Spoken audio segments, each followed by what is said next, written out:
So, Dom, it's Man United's worst start in 30 years to the top tier. How do you evaluate Solskjaer's first 7 games in charge this season? 9 points from the first 7. Well, the stats don't lie. It is the worst start that they've had for 30 years. I think there are some factors, redeeming factors from Ole Gunnar Solskjaer's point of view. I mean, clearly Lukaku and Sanchez and Herrera going in the previous window, and those players not being replaced necessarily. Obviously, the 3 signings that he brought in have been relatively successful. Dan James has been a real hit. I think Harry Maguire's settled in well overall, is definitely a leader of the future. And then Wan-Bissaka, who, again, overall, he missed the Arsenal defeat, but he's been pretty good since he's arrived as well, so good addition. But in terms of goal-scoring options, you know, again, he's been a little bit hamstrung, and I think most of the supporters will blame the start and blame on that fact on the hierarchy. So Solskjaer is a little bit bulletproof at the moment in terms of the supporters. Of course, they're not happy United being where they are, but Solskjaer leaving the field after the 1-1 draw with Arsenal, you know, got a real ovation from the Stretford end, those that had remained behind. You know, they're showing that they're backing the manager, even though it's not great, and the manager knows, and he's feeling the pressure, I'm sure. But you know, it's whether or not this gamble, if you like, this risk in terms of going with the youth, going with the academy players, 6 starters against Arsenal, Greenwood coming on as well, so 7 academy players in the first team. And that's the way it's going to have to be for the rest of the season. They're going to have to bank on youth. Very interesting to see what happens in January and whether or not they make funds available for Solskjaer to bring in, you know, experienced players that inevitably they will need for the second half of the season.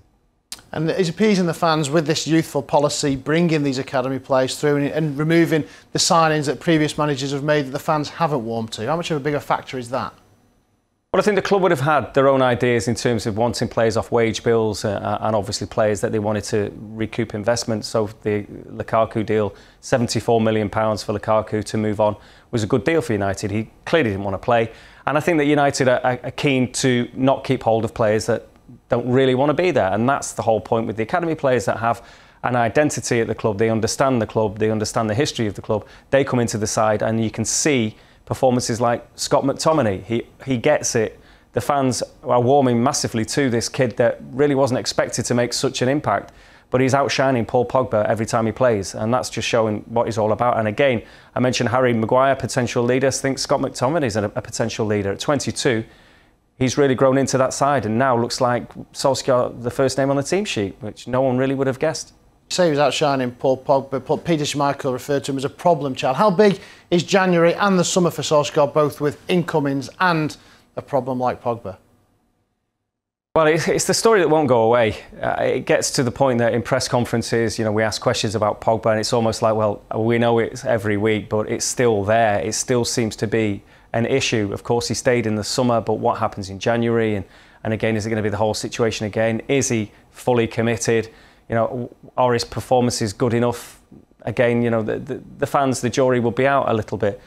I think that what's happened in some ways is that it might sound crazy to some people, but the loss of Zlatan Ibrahimović, which some supporters were obviously calling for a return for Zlatan, because obviously he's gone to the MLS, and even though he is the age he is now, still doing the business, and that seems like desperate measures to bring back a player like that, and obviously it didn't happen, but he seems to have a very positive influence on the younger players in the squad, particularly Pogba.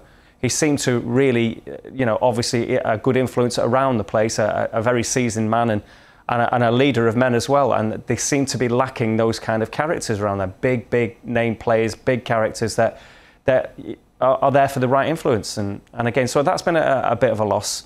As I say, I think an interesting window in January. At the moment, you know, I think the United fans will stick with Solskjaer because, you know, he has the squad he has. What they're going to do, you know, he's missing all his fullbacks now, and it's just been one thing after another for him, really. But he's a very positive man. He's convinced that it's going to come right, and that trusting the youth will be the right way forward. Just last week, Ed Woodward announced record revenue as well as Manchester United. Commercially, the bandwagon keeps rolling on, but on the pitch, obviously not as successful. They also mentioned a 3-year reset plan. Is Solskjaer the man to lead them through those 3 years? He's getting a lot of stick at the moment. Everyone's saying it was too soon. You know, really, why install Ole Gunnar Solskjaer when his managerial record doesn't suggest for one second he could be Manchester United manager? These are all obviously the the things that are thrown at Solskjaer now that are thrown at Manchester United. You know, why appoint Solskjaer? That's the way it's going to be. If things aren't going brilliantly on the pitch, and remember, it's not so long ago that the honeymoon period was in full effect with Solskjaer when he came in post Mourinho, and he couldn't do anything wrong. He went on that fantastic run that then fell away for one reason or another. I think physically and mentally the players were exhausted in the end. That's why the season ended so poorly last season. But, you know, it gave him some credit. I think that, you know, long term, we can only wait and see whether or not he is the man for the next 3 years. You know, Woodward and the Glazers are going to get the stick when things aren't happening on the pitch. That's the way it's going to be. That's why it will be crucial to see what they make available in January in terms of, you know, transfer funds. It's always tricky in January with Champions League football and players tied to the big clubs. How easy is it to attract the top players to Manchester United? Crazy thing to say a few years ago, but now it's obviously going to be harder. Europa League doesn't cut it, and United are not the force they were. We've seen that.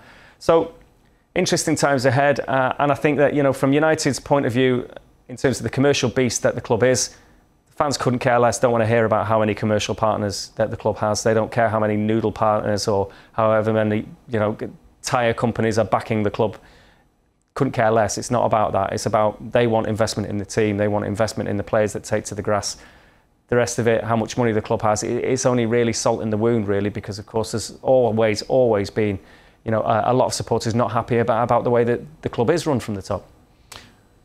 The last three managers the fans have not really warmed to in the brand of football. Solskjaer seems to be a more attacking style of football. It is appeasing the fans. They do seem happier. They just don't seem to have the quality on the pitch to carry out what they want to do. Yeah, I think that's about right. I think that the intentions are good. I think that he wants to attack. And again, you look at the likes of Dan James, who's come in and hit the ground running, scored goals, looks a real threat, looks great. You know, and at 17 million, looks a snip, even though United probably could have got him a lot cheaper had a deal been done earlier. But it still looks a snip at that. And again, you know, it's exciting to see him with the ball down the wing. United have traditionally always had good wingers, good pacey wingers that excite the fans. And he's certainly a good example of that. They need more of that, but they need obviously the experience, and they need a little bit more class, a little bit more quality, no doubt about it. And they need, you know, Rashford, is he a number 9? It doesn't look like he's going to be a number 9. He's very effective coming off the flanks, and that's where you'd probably want to see him. Martial, don't really know what's happening with him. Seems out of favour. He's always picking up silly injuries. And then there's Greenwood, who's a teenager. Now, shouldn't have too much pressure on his shoulders at this stage. But again, you know, United are going to be looking at him to bail them out with goals unless they can add seasoned strikers in January. How long will the fans give now Ed Woodward to turn this around? Well, with Solskjaer, I think the fans will be patient. I think that Ed Woodward will get, you know, obviously the ire of these supporters. If it all depends on how they play, of course, and how they battle, and from now, what can be done, because nothing can be done till January. They can't put anything right until January. So, you know, I'm sure that there will be unrest. If obviously the form completely falls off a cliff, you're gonna see a lot of unrest at Old Trafford, and it will be aimed above Solskjaer's head. Certainly initially, they will give Solskjaer as much time as they can. This is a fella that, you know, has so much affection as a player, so much affection. You know, he was there as a coach before leaving to try and better himself as a manager. So nobody, you know, it would be the last thing that supporters want to do is turn on Solskjaer, and I can't see that happening for the foreseeable.